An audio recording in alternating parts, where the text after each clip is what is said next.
Assalamualaikum Ustaz. Terima kasih kerana sudi luangkan masa berjumpa dengan saya Ustaz. Ustaz Ridwan, dah berapa lama kat KK ni Ustaz? Alhamdulillah, kalau hari ni dah setahun 10 hari macam tu lah. Oh, setahun 10 hari.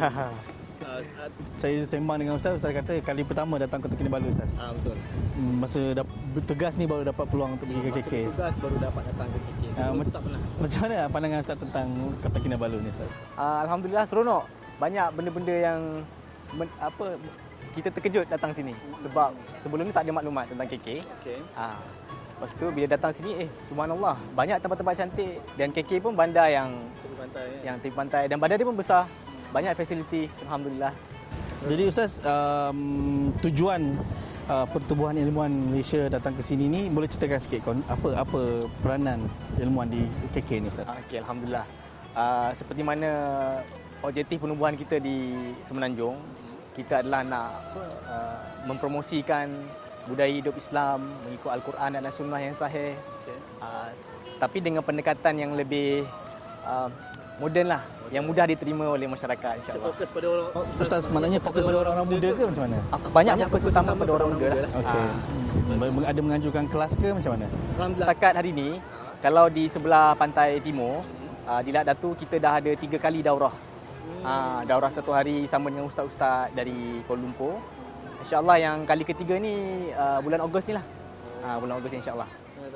Sebenarnya tujuan saya berhajat untuk jumpa ustaz ni sebenarnya saya nak orang kata ada beberapa kemusykilan lah. Mungkin bukan saya saja, mungkin penonton-penonton juga ingin tahu.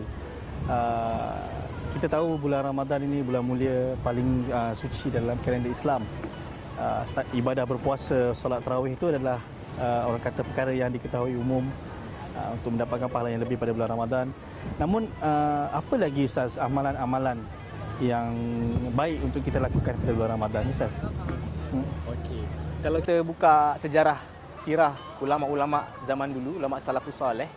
Contohnya macam Imam Malik, macam Imam Muhammad ibn Syihab Az-Zuhri. Ketika pada bulan Ramadan mereka ni imam. Dia bawa kelas-kelas pengajian. Pada bulan Ramadan mereka menutup kelas-kelas pengajian diorang. Bahkan kalau ada soalan-soalan minta fatwa, soalan-soalan fiqh, mereka tak jawab. Kata mereka adalah ini adalah bulan Al-Quran. Jadi salah satu daripada amal ibadah yang kita dianjurkan untuk hidupkan pada bulan Ramadan adalah membaca Al-Quran dan mempelajari Al-Quran. Tadabbur Al-Quran. Itu yang kita kempen supaya orang-orang Islam untuk menghidupkan bukan saja baca Al-Quran tapi tadabbur untuk memahami makna-makna Al-Quran. Bermakna bulan Ramadan ni perkara yang saya eloknya adalah mendekati Al-Quran Ustaz. Tapi tak bermakna bulan-bulan lain kurang kan macam mana Ustaz? Maksudnya Ramadan fokus utama adalah Al-Quran. Okey. Dan daripada bulan Ramadan ni momentum ni kita bawa pada bulan-bulan yang lain. Ada orang baca Al-Quran khatam bulan Ramadan. Kemudian bulan Syawal tutup. Tahun depan pula baru buka. Tak betul lah. Itu yang saya nak bila Ustaz bercerita tentang Al-Quran ni. Kadang-kadang masyarakat kita ni bila datangnya bulan Ramadan barulah nak melipat gandakan ibadah. Namun bila tibanya habis Ramadan, tibanya hari kemenangan Syawal, ibadah itu berkurangan. So macam mana kita nak, Ustaz kata tadi, mengekalkan momentum? Macam mana biasanya kalau bagi seorang pendakwah seperti Ustaz untuk menasihati terutama sekali golongan muda remaja ni untuk membaca Al-Quran Ustaz? Salah satu daripada adalah dengan kita mempelajari makna dan isi kandungan Al-Quran. Kalau kita baca saja Al-Quran tanpa kita baca terjemahan apa itu makna dia, mungkin kita bolehlah baca tapi mungkin semangat tak kekal. Tapi bila kita mulakan buka Al-Quran, buka terjemahannya, subhanallah, dalamnya ada macam-macam cerita yang seronok yang kita nanti kalau ada orang yang buka Al-Quran dia tak akan berhentilah, dia akan terus baca. Satu daripada caranya adalah dengan kita mempelajari makna-makna Al-Quran. Saya teringat dulu ada ketika zaman cerita-cerita Latin mula orang tengok di dalam negara kita, ada orang yang kawan-kawan yang saya kenal dia belajar bahasa Latin. Kenapa dia kata? Kenapa tak boleh tengok subtitle saja? Tak boleh, dia kata nanti tak feel. Dia nak baca, nak belajar supaya dia boleh tengok. Macam tu juga bila kita baca Quran, kita baca makna dia, nanti baru kita akan seronok, baru ada feel. Kalau baca saja ayat Quran, dia dapat pahala, tapi mungkin dia tak mencapai tujuannya. baru kita faham isi kandungan cerita dia lah Ustazah. Namun sekarang jika dibandingkan dengan Al-Quran, orang-orang muda ni lebih suka, bukanlah saya nak katakan semua, ada di kalangan orang muda ni mungkin lebih suka baca novel-novel cinta, novel-novel remaja kan. Macam mana kita nak bawa minat diorang membaca novel ni kepada membaca Al-Quran? Okey. Satu daripadanya adalah kembali macam apa yang saya sebutkan tadi. Okey. Baca terjemahan Al-Quran. Baca surah-surah yang pendek. Surah-surah juzuk amma sebagai contoh. Baca terjemahan surah-surah makiyah.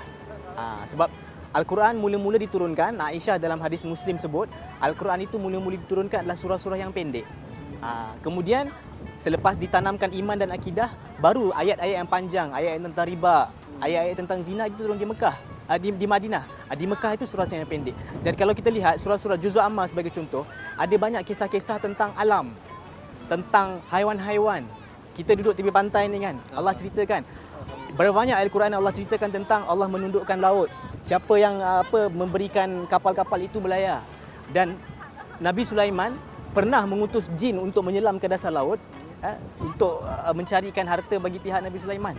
Jadi kalau kita baca tu, nanti kita lihat seronok bila tengok gunung, kita lihat dalam Al-Quran ada cerita pasal gunung. Bila kita lihat laut, nanti kita akan teringat balik ni nak tengoklah apa lagi Allah cerita tentang Al-Quran, tentang laut, tentang haiwan-haiwan, tentang pokok-pokok, tentang langit, tentang matahari dan sebagainya. Itu yang kita nak tekankan pada masyarakat, bahawa dalam Al-Quran itu juga terkandung kisah-kisah yang pastinya dapat memikat hati kita. Terima kasih banyak-banyak Ustaz menjawab segala kemusykilan kita pada hari ini. Alhamdulillah jadikan pedoman untuk saya dan juga kepada para penonton semua.